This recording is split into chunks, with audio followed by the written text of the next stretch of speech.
करते हैं। Pitt's India act 1784 बहुत छोटा है, इसके बाद लॉर्ड कॉर्नवालिस पढ़ाऊंगी, बहुत छोटा है।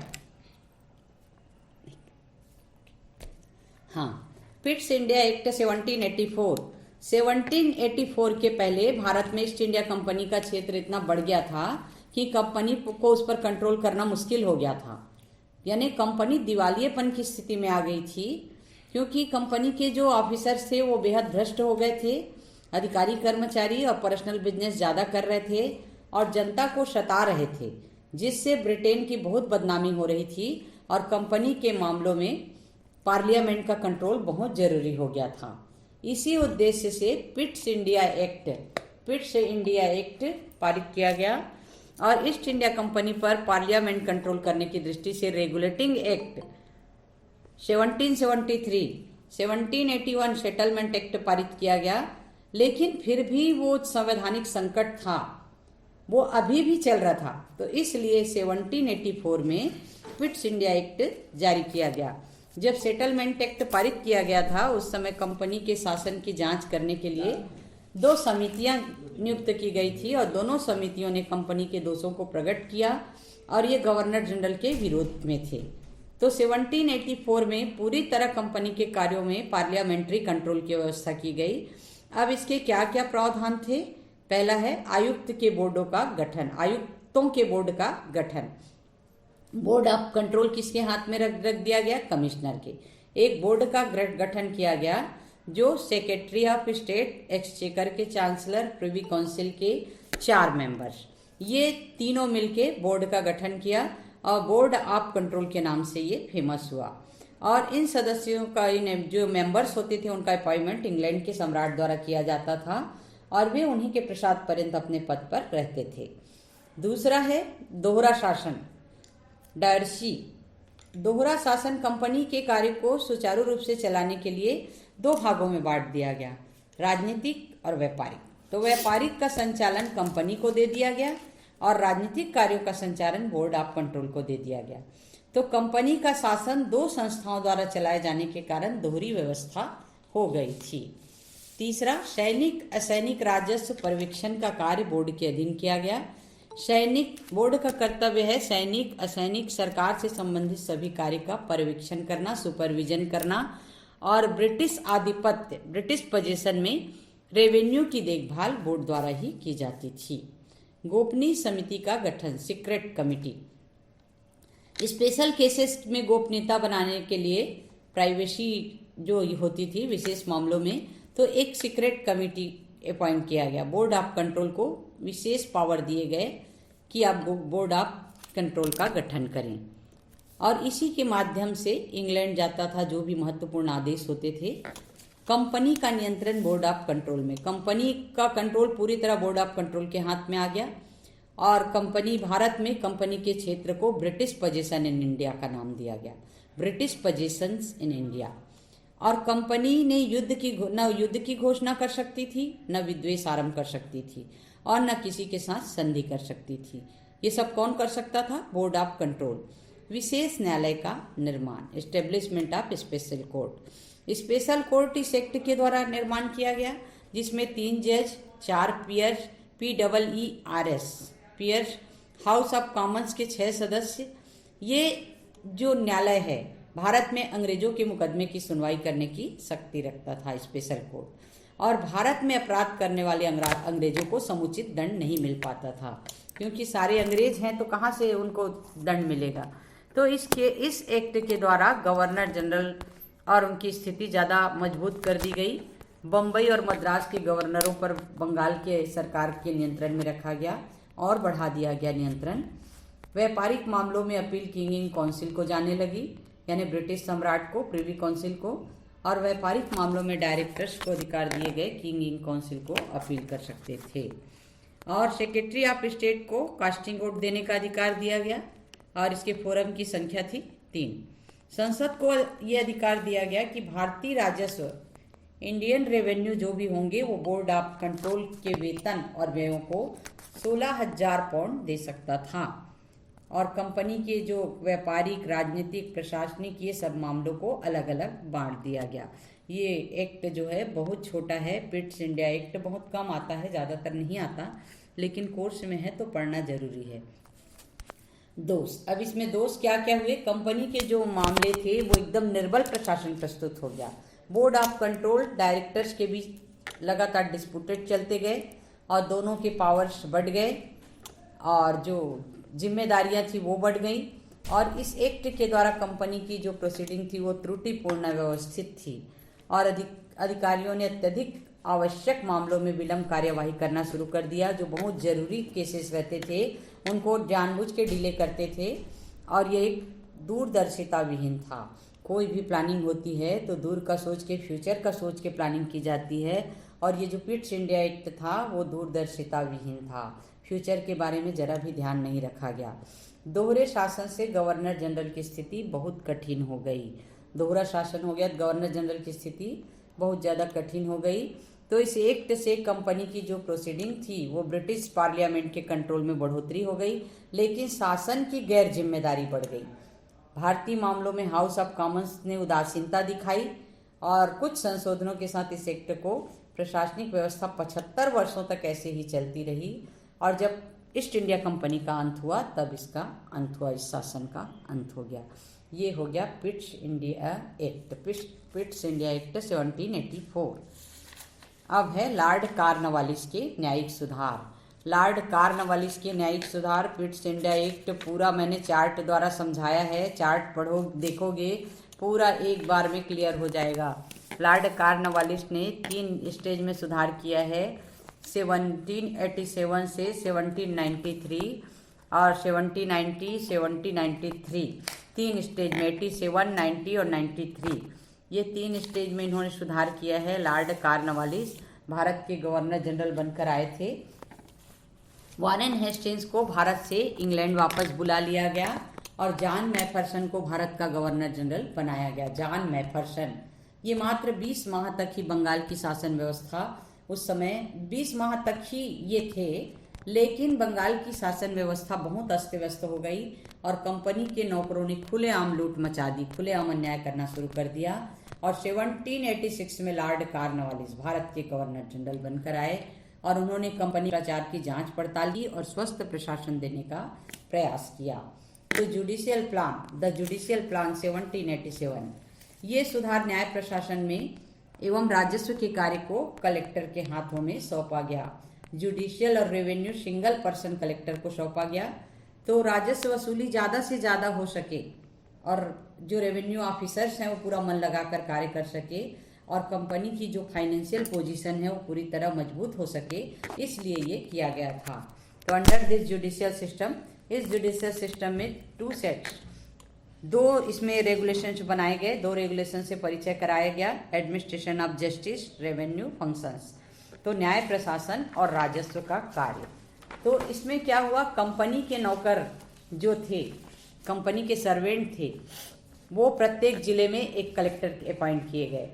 जो कंपनी के नौकर, सर्वेंट ऑफ कंपनी को प्रत्येक ईच डिस्ट्रिक्ट में एक कलेक्टर अपॉइंट किया, जो रेवेन्यू कलेक्शन के लिए जिम्मेदार ठहराया जाता था और अपने अपने जिले के अंतर्गत। और कलेक्टर को कंपनी द्वारा अधिकार दिया गया कि वे राजस्व वादों का निपटारा कर सके, रेवेन्यू केसेस को डिसाइड कर सके।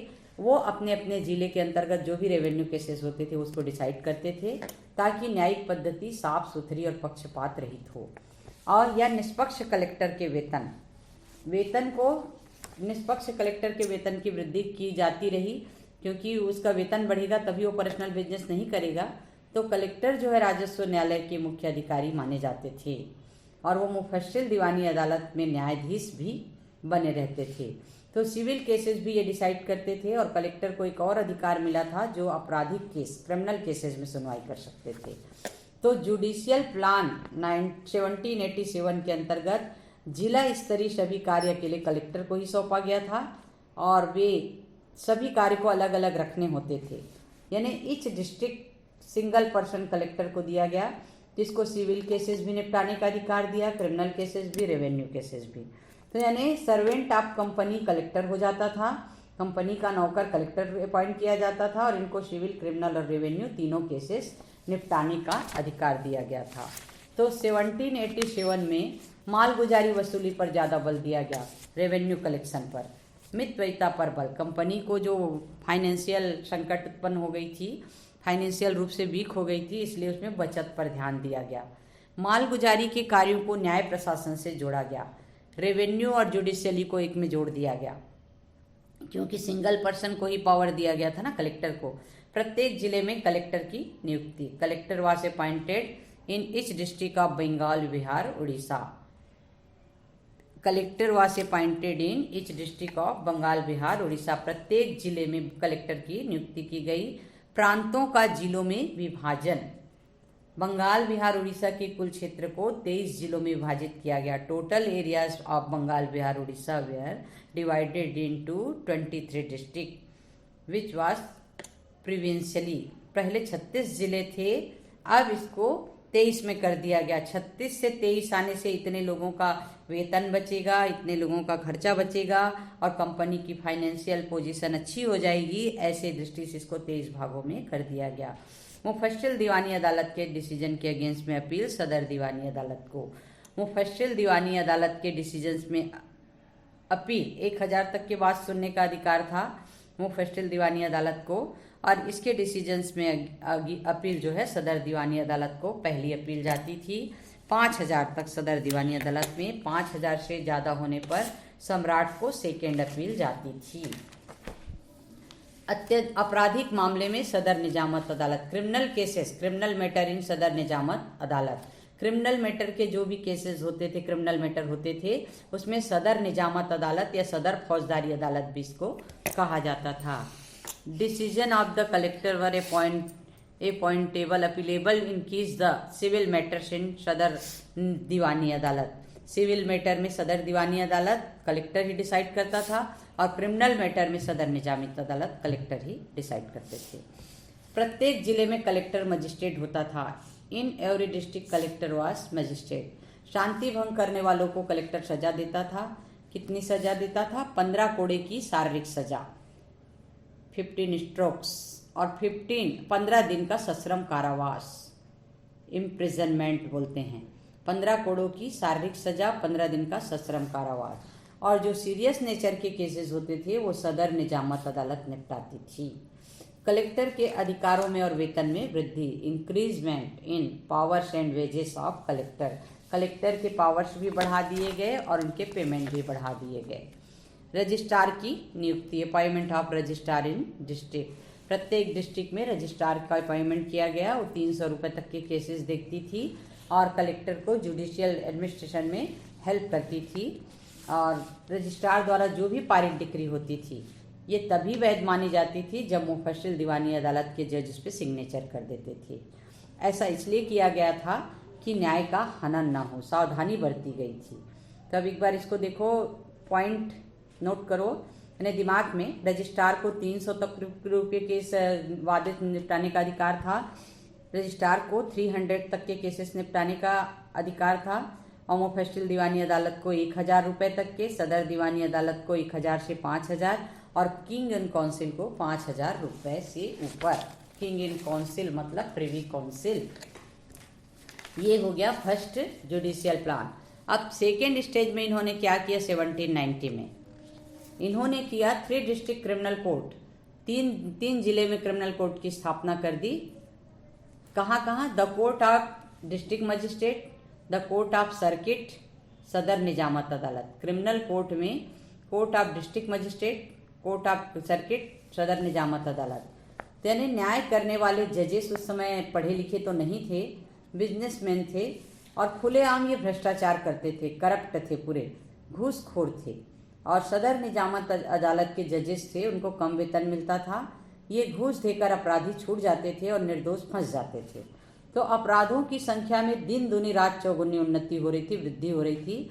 और बंगाल का कोई भी व्यक्ति जो है सूर्योदय के पहले और सूर्यास्त के बाद घर से बाहर नहीं निकलता था, इतने ज़्यादा क्राइम बढ़ गए थे। यदि अपराधी पकड़ भी लिया जाता था तो उसके विरुद्ध कोई गवाही देने नहीं आता था।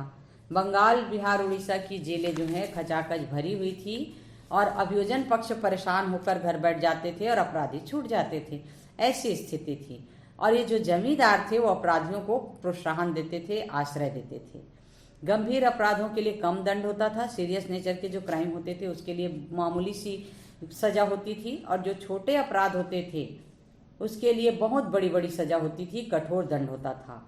डकैती हत्या आम बात हो गई थी, कोई डरता नहीं था। और बंगाल में मुस्लिम लॉ लागू होता था जो कि अमानवीय था, बर्बरतापूर्ण था। तो कोई भी छोटे मोटे अपराध न करे, गंभीर अपराध करे, ऐसा सोचता था। अरे छोटे मोटे अपराध में लंबे समय जेल में रहना पड़ेगा, अच्छा बड़ा अपराध करेंगे तो जल्दी छूट जाएंगे और नाम भी होगा। इस टाइप की सोच लोगों में आ गई थी। तो आपराधिक न्याय प्रशासन में सुधार करना बहुत जरूरी था, क्रिमिनल जस्टिस सिस्टम में सुधार करना बहुत जरूरी था। तो क्या क्या सुधार किया इन्होंने? जिला मजिस्ट्रेट का न्यायालय स्थापित किया, establishment of court of district magistrate. Collector को डिस्ट्रिक्ट जज बनाया गया, ये छोटे मोटे केसेस में सुनवाई करता था, और सीरियस नेचर के जो केसेस होते थे वो सर्किट कोर्ट में जाता था। सर्किट, आज भी अपन शब्द प्रयोग, सर्किट है क्या, ये आदमी सर्किट है क्या, अपन बोलते हैं ना। सर्किट मतलब इसका दिमाग घूमते रहता है क्या, थोड़ा इसको समझ नहीं है क्या। तो सर्किट मतलब घूमना, ये चलती फिरती अदालत थी, इसलिए इसको सर्किट कोर्ट का नाम दिया गया। तो जो सीरियस नेचर के केसेस होते थे वो सर्किट कोर्ट निपटाती थी, और जो प्रारंभिक जांच, पार्लियामेंट्री इंक्वायरी जो जांच होती थी हत्या के केस में, केस ऑफ मर्डर, तो इसको कौन करता था? हत्या डकैती के केस में बेल मिल जाता था, लेकिन डिस्ट्रिक्ट मजिस्ट्रेट को की लीगल ड्यूटी थी कि उसकी जो मंथली रिपोर्ट्स है वो सदर निजामत अदालत को भेजे। डिस्ट्रिक्ट मजिस्ट्रेट यानी कलेक्टर की लीगल ड्यूटी थी कि वो मंथली रिपोर्ट जो है सदर निजामत अदालत को भेजे, कौन से केस में क्या हुआ है, प्राइमरी इंक्वायरी कहाँ कहाँ हुई है। तो district magistrate was under the legal duty to send monthly report to the Sadar Nizamat Adalat with the date of arrest and date of acquittal if it was so. Acquittal यानी छोड़ने का डेट और अरेस्ट होने का डेट, ये सब मंथली रिपोर्ट में जाता था।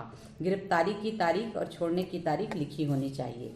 तो डिस्ट्रिक्ट मजिस्ट्रेट कौन होता था? कलेक्टर होता था, और ये छोटे मोटे केसेस की सुनवाई करता था, छोटे मोटे क्राइम की, और हत्या केस की प्राइमरी इंक्वायरी करता था, और हत्या चोरी डकैती के केस में इनको बेल देने का पावर था, और ये मंथली रिपोर्ट सदर निजामत अदालत में भेजते थे। दूसरा, court of circuit. The offence of serious nature were to the tried by the court of circuit। गंभीर किस्म सीरियस नेचर के केसेस में इस कोर्ट में मुकदमे की सुनवाई होती थी, और जो भी ये होते थे न्याय प्रशासन को दुरुस्त बनाने के लिए प्रांतों को बंगाल, बिहार, उड़ीसा में बांटा गया। Bengal, Bihar, Orissa was divided into 4 division, namely Calcutta, Patna, Murshidabad, Dhaka.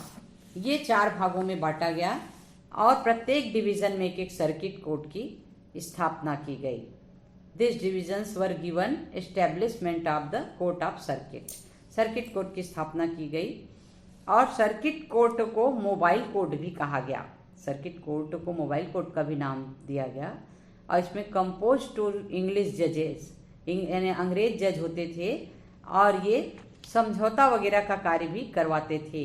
चलती फिरती अदालत थी, घूमती हुई अदालत थी, विचित्र अदालत थी, और सर्किट कोर्ट में 2 अंग्रेज जज होते थे, जो कंपनी के एम्प्लॉय को बनाया जाता था, कंपनी के नौकर को बनाया जाता था। But they were to the assist by the qazi and mufti when they were regarded was as a Muslim law officers. उनकी सहायता के लिए काजी, मुफ्ती मुस्लिम लॉ ऑफिसर माने जाते थे, और ये उनकी सहायता करते थे सर्किट कोर्ट की। This court of the circuit were subordinate to the Sadar Nizamat अदालत। सदर निजामत अदालत का सबऑर्डिनेट, उसके सबऑर्डिनेट ये काम करती थी, और सर्किट कोर्ट जो है सदर निजामत अदालत के नीचे काम करती थी। The order of the decided of the court of circuit was subject to confirmation by the Sadar Nizamat अदालत टू अटेन इट फाइनलिटी। कहाँ गया पेन? हाँ, ये मृत्यु दंड, आजीवन कारावास वाले केस में सदर निजामत अदालत को भेजा जाता था, और बंदी गृह में रखे बंदियों का परीक्षण करती थी। बंगाल, बिहार, उड़ीसा कौन करती थी? Circuit court. बंगाल, बिहार, उड़ीसा में सुप्रीम कोर्ट की स्थापना की गई, जो वर्ष में 2 बार भ्रमण करती थी प्रत्येक जिले में, प्रत्येक जिले का सर्किट कोर्ट वर्ष में 2 बार भ्रमण करती थी। अब इतना ध्यान रखो, सर्किट कोर्ट चलती फिरती अदालत, विचित्र अदालत और वर्ष में 2 बार प्रत्येक जिले का भ्रमण करती थी और सीरियस नेचर के केसेस निपटाती थी। सदर निजामत अदालत और सदर निजामत अदालत के नीचे काम करती थी, सबऑर्डिनेट अधीनस्थ। सदर निजामत अदालत मुर्शिदाबाद से कलकत्ता में ट्रांसफर कर दिया गया। Sadar Nizamat Adalat was shifted from Murshidabad to Calcutta.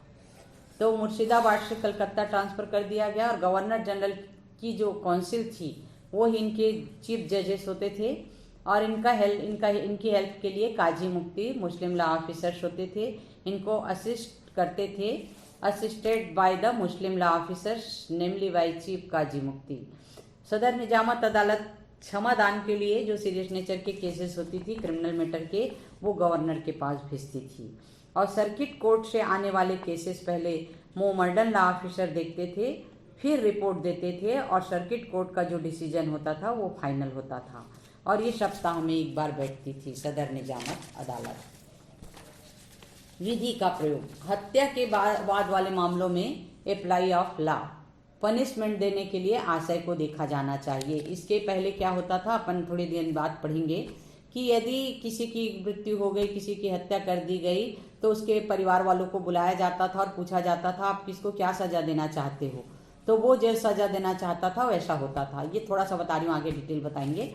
तो लॉर्ड कॉर्नवालिस ने बहुत अच्छी बात कही, इंडियन पेनल कोड की जो रचना हुई है उसमें कोई भी कार्य को अपराध होने के लिए 2 बातें होने जरूरी है, एक कृत्य और एक आशय, इंटेंशन होना जरूरी है। ये बात लॉर्ड कॉर्नवालिस ने कही कि इसके पहले मृतक के संबंधियों को बुलाकर पूछा जाता था और वो जैसा बोलते थे वैसा होता था, लेकिन मुस्लिम लॉ के अनुसार हत्या के अपराध के लिए औजार को मानदंड बनाया गया था। हथियार को तलवार से किया है कि गुप्ती से किया है कि चाकू से किया है, लेकिन लॉर्ड कॉर्नवालिस ने इसको चेंज करके इंटेंशन को महत्वपूर्ण बनाया। क्राइम होने के लिए 2 बातें जरूरी है, एक कृत्य का, एक आशय का। यदि कोई कृत्य हो गया, आपका इंटेंशन नहीं था उसको मारने का, तो वो क्राइम नहीं है। यदि आपका इंटेंशन था, आपने नहीं मारा है, तो भी वो क्राइम नहीं है। तो ये दोनों बातें बहुत जरूरी है। और अगला है अंग विच्छेद की सजा समाप्त। पहले हाथ पैर काट दिया जाता था, आप लोग सुने होंगे, ताजमहल या कुछ भी बनाने वाला अच्छा मंदिर मस्जिद जो एकदम अलग क्वालिटी का होता था तो डबल मत बनाए करके, या कोई क्राइम होने पर अंग विच्छेद कर दिया जाता था, एक हाथ काट दिया जाता था, पैर काट दिया जाता था। इस सजा को कॉर्नवालिस ने समाप्त किया। विधि अधिकारियों के वेतन में वृद्धि, increment in wages of the law officers, इनके पेमेंट को बढ़ाया गया। मेन तो इन्हीं लोग होते थे, है ना, इनकी रिपोर्ट के आधार पर ही वो काम करते थे, इंग्लिश जजेस। अब इन्होंने 3rd स्टेप में क्या किया, 1793 द जुडिशियल प्लान ऑफ 1793। पहला किया इन्होंने कार्यपालिका और न्यायपालिका से पृथककरण, separation of executive and judicially, यानी दोनों को अलग अलग कर दिया, बीच में मिला दिए थे ना। तो कलेक्टर को केवल रेवेन्यू का काम दिया गया, रेवेन्यू कलेक्शन का, और उसको रेवेन्यू बोर्ड के कंट्रोल में रखा गया, बोर्ड ऑफ रेवेन्यू के कंट्रोल में रखा गया। और इनके जो इंडियन ऑफिसर्स थे, तहसीलदार कहलाते थे, ये इनकी हेल्प करते थे। और दूसरा है सदर दीवानी अदालत, सर्वोच्च अदालत मानी गई। इनको 5,000 रुपए तक के केसेस निपटाने का अधिकार दिया गया, पहले भी 5,000 ही था। ये सिविल केसेस निपटाती थी सर्वोच्च दीवानी अदालत। तीसरा प्रोविंशियल काउंसिल, प्रोविंशियल अपीली न्यायालय, appellate court, provincial appellate court में कलकत्ता, पटना, ढाका, मुर्शिदाबाद। ये प्रोविंशियल कोर्ट सभी सिविल केसेस में अपील प्रोविंशियल कोर्ट में जाती थी। इसमें 3 जज होते थे, कंपनी द्वारा अपॉइंट किए जाते थे 3 जजेस, और ये ऑल सिविल केसेस निपटाते थे। और अपील जो है यहीं जाती थी, प्रिवी काउंसिल को, प्रोविंशियल काउंसिल को। तो ये प्रांतीय अपीली न्यायालय कहलाया। इसमें 3 जजेस होते थे, इंग्लिश जजेस, अपॉइंटमेंट बाय द कंपनी। और ये मुफस्सिल दीवानी अदालत जो है उसके जजेस के अगेंस्ट में भ्रष्टाचार यानी करप्शन के केसेस सुनवाई कर सकता था, और करप्शन सिद्ध होने पर, प्रूफ होने पर गवर्नर जनरल द्वारा इसको हटाया जाता था। और गवर्नर जनरल की काउंसिल जो है मुख्य होती थी, और प्रोविंशियल परिषद को, प्रोविंशियल काउंसिल को 1,000 रुपए तक के केसेस के फाइनल डिसीजन करने का पावर दिया गया। 1000 से ज़्यादा होने पर सदर दीवानी अदालत को जाती थी और 5000 तक सदर दीवानी अदालत सुनती थी और 5000 से ज़्यादा होने पर अपीलेट किंग इन काउंसिल को जाती थी, called by privy council, called the privy council, king in council, called the privy council. Privy council कहा जाता था, सम्राट की परिषद कहा जाता था। तो सबसे नीचे ये प्रोविंशियल काउंसिल जिसको 1000 तक के केसेस निपटाने का अधिकार था। उसके बाद अपील जाती थी सदर दीवानी अदालत को 5000 तक की और 5000 से ज़्यादा होने पर प्रिवी काउंसिल को जाती थी। तो इस तरह से ये सिस्टम चल रहा था। भारतीय विधि अधिकारी, इंडियन लॉ ऑफिसर्स, सभी न्यायालयों में, सभी कोर्ट्स में इंडियन लॉ ऑफिसर्स रखे गए जो उत्तराधिकार, जाति, धर्म, विवाह संबंधी केसेस हिंदू मुस्लिम के अनुसार निपटाए जाते थे और व्यक्तिगत विधि लागू नहीं होती थी जहां पर, वहां साम्य न्याय सद्विवेक को आधार बनाया जाता था। देसी भारतीय आयुक्तों के न्यायालय, कोर्ट ऑफ नेटिव कमिश्नर्स, देसी भारतीयों के हितों का ध्यान में रखते हुए, उसको ध्यान में रखते हुए उनको कुछ सुविधाएं दी गई जो दीवानी अदालत के जजेस को अपने न्यायिक कार्य को निष्ठापूर्ण और निष्पक्षता करने की शपथ लेनी पड़ती थी।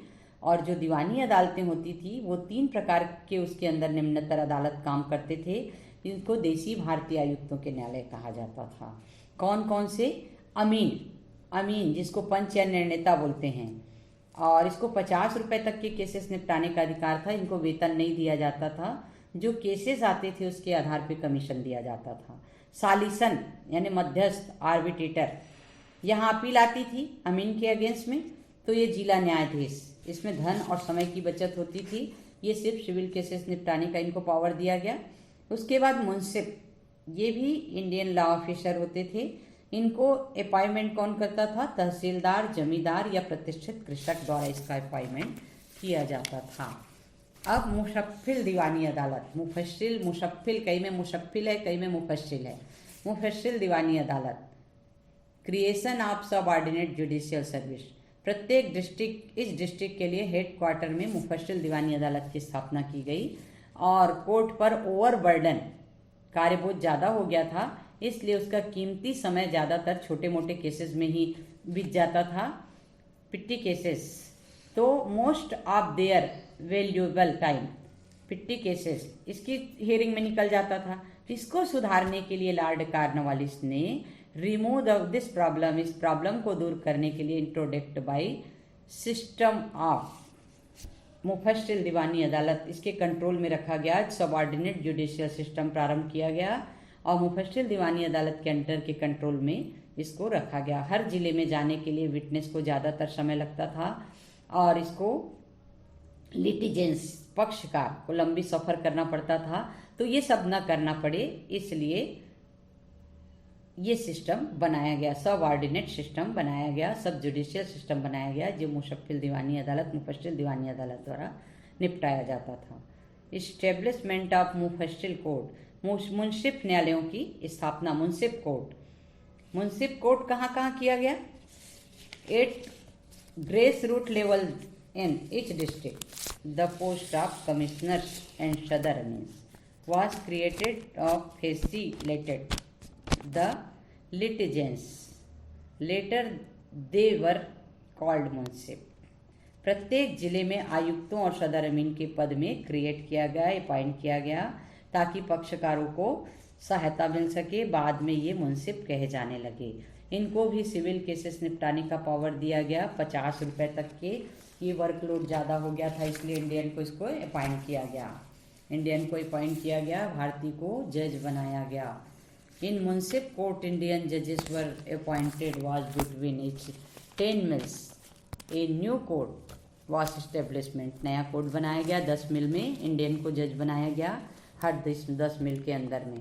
इनको वेतन नहीं दिया जाता था, कमीशन दिया जाता था। 1 मिल का कितना किलोमीटर होता है? 5 किलोमीटर। तो 10 मिल 50 किलोमीटर के अंदर बनाया गया और इनको 50 रुपए से ज़्यादा केसेस निपटाने का अधिकार दिया गया। और इनको सदर निजामत अदालत, सदर दीवानी अदालत से अनुमति लेनी पड़ती थी और इसके विरुद्ध अपील जाती थी जिला दीवानी अदालत में। प्रांतीय अपीली न्यायालय जिसको कहा जाता था। रजिस्ट्रार का पोस्ट, रजिस्ट्रार का कोर्ट रजिस्ट्रार अपॉइंट किया गया। 200 रुपये तक के केसेस निपटाने का इसको पावर दिया गया और इसके डिसीजंस पर मुफस्सिल दीवानी अदालत के जजेस के सिग्नेचर होने जरूरी रहते थे, पहले भी बताई हूँ। न्याय शुल्क का अंत कर दिया गया। कोर्ट फी वाज सीज्ड और एबॉलिश्ड यानी खत्म कर दिया गया न्याय शुल्क को। भारतीय न्याय अधिकारों पर अंकुश, control over Indian law officers. Pandit, qazi, mufti, maulvi ये करप्शन और मिसकंडक्ट ये सब आधार से इनकॉर्पोरेसिटी इस आधार पर इसको गवर्नर जनरल हटा सकती थी। नादिरा बेगम के केस में देखे ना कितना ज़्यादा इनका पावर बढ़ा हुआ था। System of criminal justice improve, आपराधिक न्याय प्रशासन में इन्होंने सुधार किया। निचले स्तर से सुधार किया, कलेक्टर से मजिस्ट्रेट का अधिकार वापस ले लिया और मुफस्सिल दीवानी अदालत के जजेस को सौंप दिया। सर्किट कोर्ट और प्रांतीय न्यायालय, अपीली न्यायालय को मिलाकर 4 कोर्ट ऑफ अपील बनाया गया। पटना, कलकत्ता, मुर्शिदाबाद, ढाका। 3 इंग्लिशमैन जजेस, 3 अंग्रेज को जज बनाया गया। जैसे ही कार्यभार संभाले और जुडिशियल इसको क्रिमिनल जस्टिस को 2 भागों में बांटा गया, सीनियर जजेस और जजेस। सीनियर जजेस एक डिवीजन के लिए और जजेस को दूसरे डिवीजन के लिए। तो क्रिमिनल केसेस में पहले सुप्रीम कोर्ट में सुनवाई की जाती थी विधि या तथ्य के प्रश्न पर, लॉ या फैक्ट के क्वेश्चन पर, और 3 जजेस जो होते थे मुफस्सिल दीवानी अदालत में सुनवाई करते थे। परंतु सदर निजामत अदालत की कार्य पद्धति जो है जैसी की तैसी रही।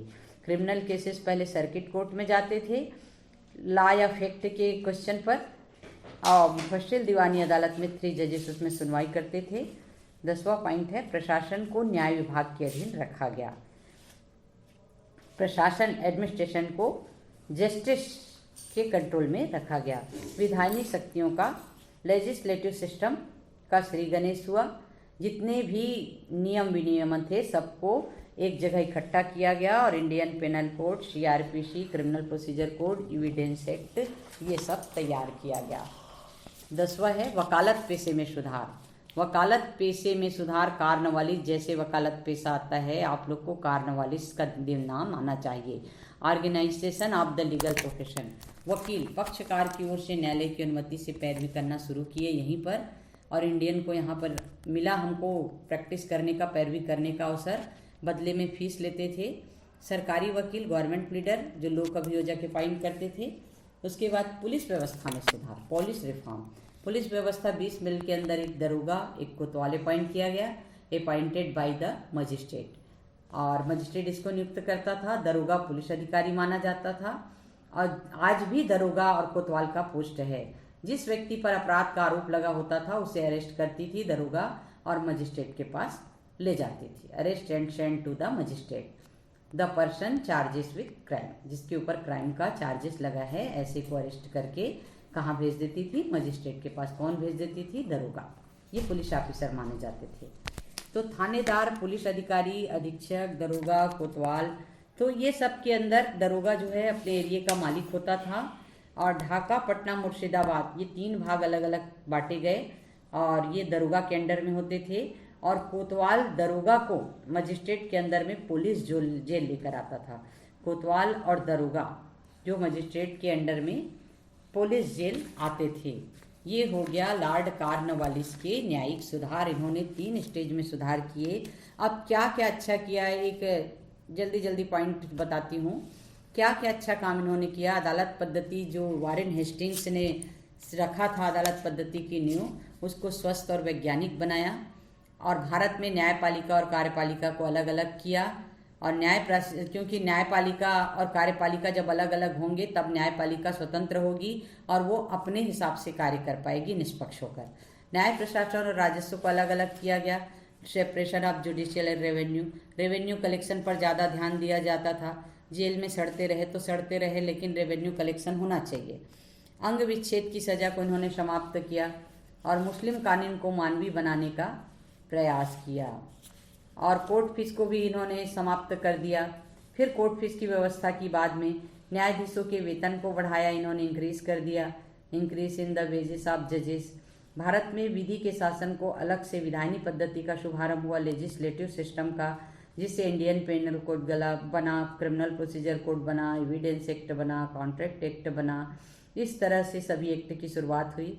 भारतीयों को न्याय प्रशासन में उचित स्थान मिला और दंड विधि में पूर्व आशय को हत्या के अपराध में आशय को देखा जाना पहले औजार था, अब लॉर्ड कॉर्नवालिस ने इंटेंशन को महत्वपूर्ण बताया। वकालत पेशे में इन्होंने सुधार की और इसके दोष थे अपराधों की संख्या दिनों दिन बढ़ने लगी, increase in number of crimes, company के खर्चे में भी वृद्धि होने लगी, increase in expenditure of company, कानून के संहिताकरण पर कोई ध्यान नहीं दिया गया, इग्नोरेंस ऑफ कोडिफिकेशन, न्याय प्रशासन में भारतीयों की उपेक्षा की गई, ignorance of Indian in judicial system, विधि प्रक्रिया स्पष्ट नहीं थी, law procedure was not unclear था, न्यायालयों की कमी हो गई थी, lack of court, Muslim law भी अनुचित हो गया था, मोमर्डन लॉ, और अंग्रेजों के वेतन में वृद्धि की जाती थी और इंडियन के में नहीं की जाती थी। जैसे न्याय प्रशासन सुचारू रूप से चल सके इसमें कठिनाई हो रही थी, क्योंकि अंग्रेज जो जजेस होते थे उनको लॉ के नॉलेज नहीं होते थे, इंडियन लॉ, हमारे कस्टम्स, ये सब के बारे में वो लोग नहीं जानते थे, इसलिए जो भी केसेस आते थे वो सही ढंग से नहीं निपटाया जाता था। इस तरह हुआ ये लॉर्ड कॉर्नवालिस के न्यायिक सुधार, बहुत बड़ा था, इसको मैं कंप्लीट करी हूँ।